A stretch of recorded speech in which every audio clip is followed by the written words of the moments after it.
নমস্কার বন্ধুরা, আমি রীতা বাঙালি কুক হাউসে আপনাদের সবাইকে স্বাগত জানাই। অন্য দিনের মতো আজকেও আমি দুটো রেসিপি নিয়ে চলে এসেছি। আর আপনাদের কাছে আমার একটা অনুরোধ রইল, রেসিপি দুটো যদি আপনাদের ভালো লাগে তাহলে একটা লাইক করে দিবেন। আর আপনাদের যে পাশের বন্ধু আছেন তাদেরকে শেয়ার করে দেবেন। আর আমার চ্যানেলটা যারা এখনো সাবস্ক্রাইব করেনি তারা কিন্তু সাবস্ক্রাইব করে আমার পাশে থাকবেন। তো আজ কি দুটো রেসিপি বানাবো সেটা আপনাদেরকে আমি দেখিয়ে নিচ্ছি। এখানে আমি মুরগির মাংস নিয়েছি। আজ আমি চিকেন কারি বানাবো। আর আলু কেটে নিয়েছি, এইভাবে বড় বড় সাইজের আলু কেটে নিয়েছি মাংসের সঙ্গে দেওয়ার জন্য। আর এখানে সজনে ফুল নিয়েছি। সজনে ফুল আমি কিন্তু আজকে সজনে ফুলের রেসিপি বানাবো, তা আপনারা সম্পূর্ণ ভিডিওটার সাথে থাকবেন। আর সজনে ফুল কিন্তু এই সময় খাওয়া খুবই উপকারী। এটা অ্যান্টিবায়োটিকের কাজ করে, এক ধরনের ওষুধের কাজ করে। এই সময় সজনে ফুল খেলে আমাদের পক্স হওয়ার ভয় থাকে না।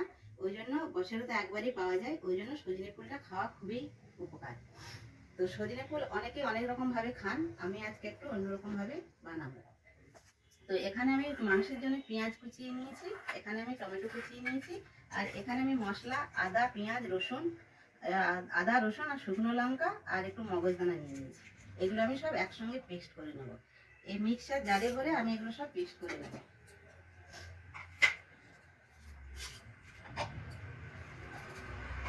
এই জারের মধ্যে সব আমি ঢুকিয়ে দিলাম।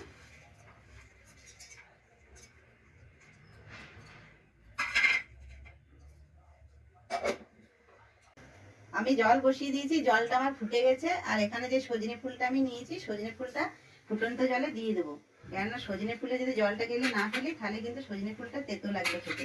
ওই জন্য ফুটিয়ে পরে জলটা একটু গেলে ফেলে দেবো। যা কষ্টটা আছে সেই কষ্টটা বের করে নিতে হবে। একটু ঢাকা দিয়ে দিচ্ছি। এবার আমি ঢাকাটা তুলে দেখে নিচ্ছি। সজনে ফুলটা পুরো ফুটে গেছে আর ওর কষ্টটা বেরিয়ে গেছে। এবার এটা আমি ঢেলে নেব। এই যে থালাটা আমার ফুটো ফুটো আছে, থালার মধ্যে ঢেলে দিলাম, জলটা সব বেরিয়ে গেল।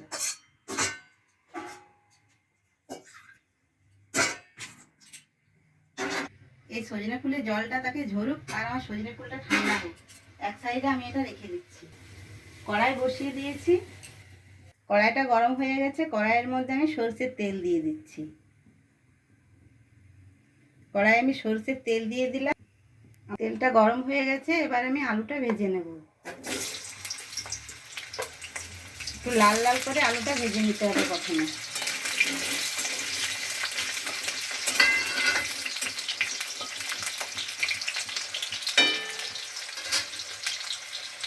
আলুটা আমার লাল করে ভাজা হয়ে গেছে, এবার আমি আলুটা উঠিয়ে নেব।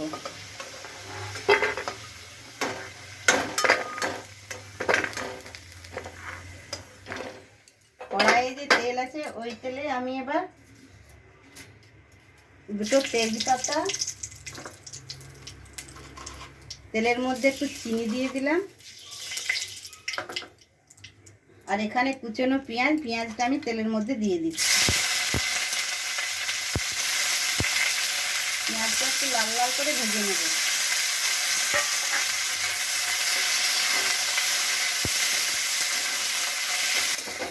আমার পেঁয়াজটা কিন্তু ভাজা হয়ে গেছে, পেঁয়াজের কালারটাও চেঞ্জ হয়ে গেছে। এবার এখানে আমি যে আদা রসুন আর মগজদানা শুকনো লঙ্কা বেটে নিয়েছি সেটা আমি এবার দিয়ে দিচ্ছি, সেই পেস্টটা আমি দিয়ে দিলাম। একটু ভালোভাবে নাড়াচাড়া করে ভেজে নেব। আমার আদা রসুনটা ভাজা হয়ে গেছে, কাঁচা গন্ধটা ছেড়ে গেছে। এখানে আমি জিরে গুঁড়ো আর ধনে গুঁড়ো একটু জল দিয়ে পেস্ট করে নিয়েছি, এটা আমি এখন দিয়ে দিলাম। 2 চামচ জিরে গুঁড়ো আছে, 1 চামচ ধনে গুঁড়ো আছে।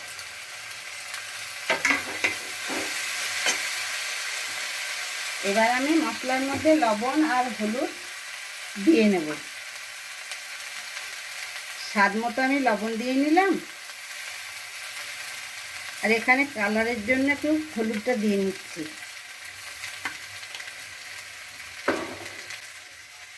এখানে কাঁচা লঙ্কা চেরা,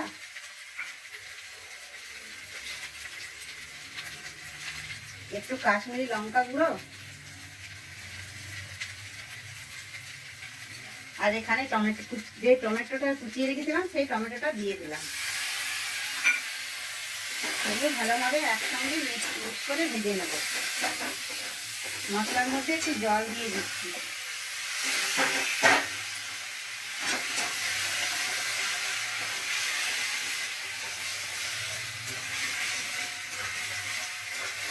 এবার আমি মাংসটা দিয়ে দেবো। জল ঝরিয়ে রাখা মাংসটা এবার আমি কড়াইয়ের মধ্যে দিয়ে দিচ্ছি। এটা ভালোভাবে ঢাকা দিয়ে দিয়ে নাড়াচাড়া করে একটু সেদ্ধ করে নেব। মাংসের কাঁচা জলটা না ভালোভাবে মারলে মাংস কিন্তু খেতে টেস্ট লাগে না, একটু আটকে টাইপের গন্ধ লাগে। ওই জন্য মাংসটা আমাকে ভালোভাবে কষে নিতে হবে আর মাংসের মধ্যে কাঁচা যে জলটা আছে সেটা পুরো শুকনো করে নিতে হবে। একটু ঢাকা দিয়ে দিয়ে ভালোভাবে আমাকে মাংসটা কষে নিতে হবে।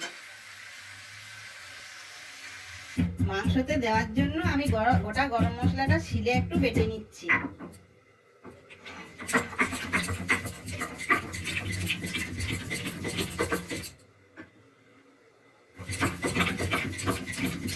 এই গরম মশলাটা আমার বাটা হয়ে গেছে, এবার আমি উঠিয়ে নিচ্ছি।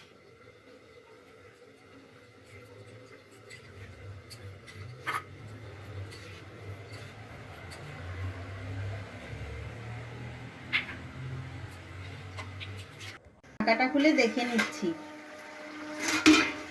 কিছুক্ষণ আমি মাংসটা কষে নিয়েছি ভালোভাবে। এবার আমি ভাজা আলুটা দিয়ে দেব। এই ভাজা আলুটা দিয়ে আর একটু আমি ভালোভাবে কষবো। আমার আলুটা সেদ্ধ হয়ে যাবে ভালোভাবে আর মাংসটাও ভালোভাবে সেদ্ধ হয়ে যাবে। আরও কিছুক্ষণ আমি ঢাকা দিয়ে এইভাবে কষে নেব।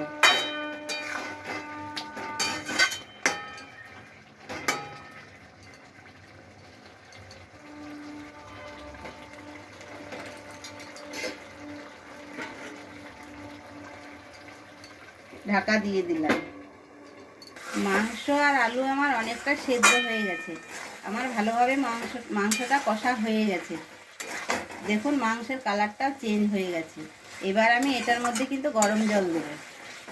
ঠান্ডা জল দেবো না, গরম জল দিলে কিন্তু মাংস রান্নাটা খেতেও ভালো লাগে আর টেস্টও ভালো হয়। ওই জন্য আমি গরম জলটা দিচ্ছি। আপনারা পারলে গরম জলেই দিবেন।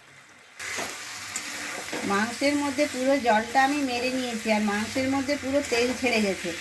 এবার আমি জল গরম করে রেখেছি, গরম জলটাই দেবো। এই মাংসটি কিন্তু গরম জল দিয়ে রান্না করবেন, তাহলেই খেতে ভালো লাগবে। এবার আমি গরম জলটা দিয়ে দিচ্ছি। একটুখানি জল দিয়ে ফুটিয়ে নেব।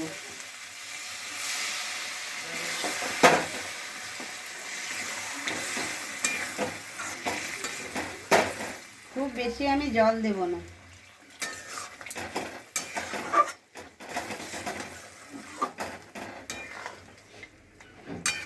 এবার আমি ঢাকা খুলে দেখে নিচ্ছি কিছুক্ষণ হয়ে গেছে।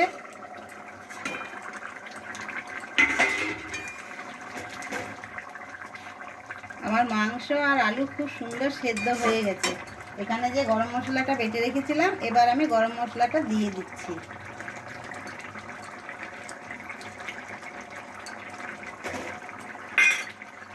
এবার আমি নামিয়ে নেব। এই ঝোলটা কিন্তু আমার থাকবে না, একদম বসে যাবে ঠান্ডা হলেই। ওই জন্য একটু ঝোল ঝোল নামাতে হবে।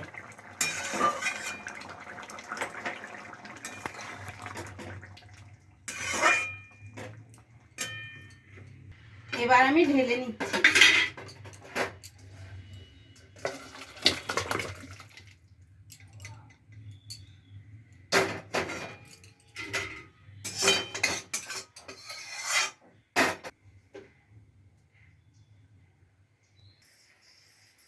এখানে সজনে ফুলটা আমি ফুটিয়ে যে ঠান্ডা করে রেখেছিলাম, জলটা গেলে ফেলে দিয়েছি আর হাত দিয়ে আরও চিপে চিপে বাকি যে জলটা ছিল সেটা ফেলে দিয়েছি। এবার আমি এখানে কিছু মশলা মাখিয়ে নেব। স্বাদ মতো লবণ দিলাম, হলুদ দিলাম, ধনে গুঁড়ো, জিরে গুঁড়ো, আর এখানে আদা আর রসুন বাটা আমি দিয়ে দিচ্ছি। এখানে কুচনো পেঁয়াজ আর কুচনো লঙ্কা, আর এখানে আমি কিছু মুসুর ডাল বেটে নিয়েছি, এই মুসুর ডালটা আমি দিয়ে দিচ্ছি। এগুলো ভালোভাবে একসঙ্গে মিক্স করে নেব।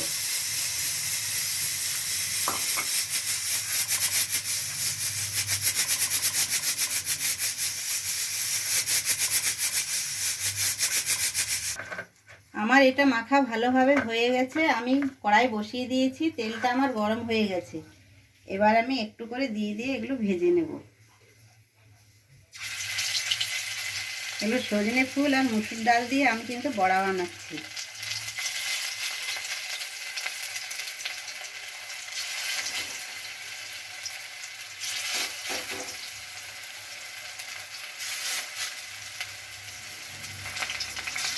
এক পাশটা হয়ে গেছে, আমি এবারে উল্টে নিচ্ছি। এভাবে উল্টে নিলাম। এভাবে উল্টে পাল্টে ভেজে ভালোভাবে নামিয়ে নেব।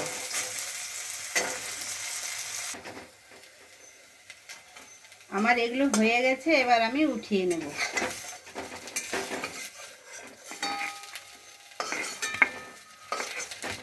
এভাবে উঠিয়ে বাকিটা আমি কিন্তু ভেজে নেব।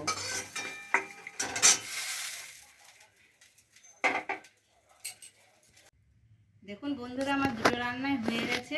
এই যে এখানে সজনে ফুলের বড়াটাও আমার ভাজা হয়ে গেছে, নিয়ে চলে এসেছি।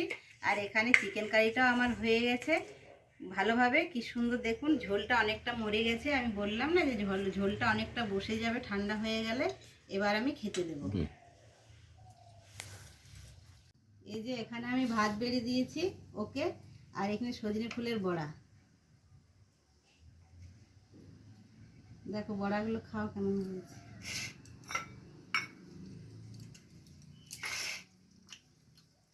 বাহ, সজনে ফুলের বড়াগুলো খুব ভালো হয়েছে। মুসুরির ডাল এবং সজনে ফুল দিয়ে বানিয়েছো, খুব সুন্দর টেস্টি।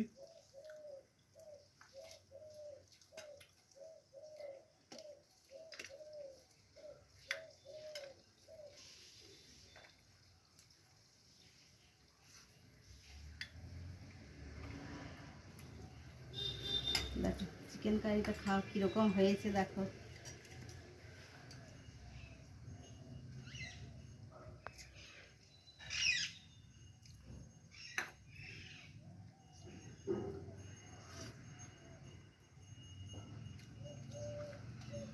ভালো হয়েছে।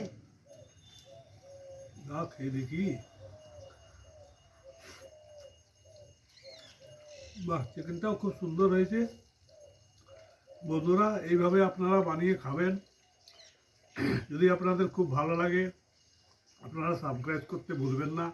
সাবস্ক্রাইব করে আপনার ওনাকে একটু বাড়িয়ে নিয়ে যাবেন চ্যানেলটা, এটাই আপনাদের কাছে অনুরোধ। তাহলে আবার নেক্সট ভিডিওর সঙ্গে দেখা হবে। তো এখানেই আমি ভিডিওটা শেষ করছি, আর বেশি বড় করব না। নমস্কার।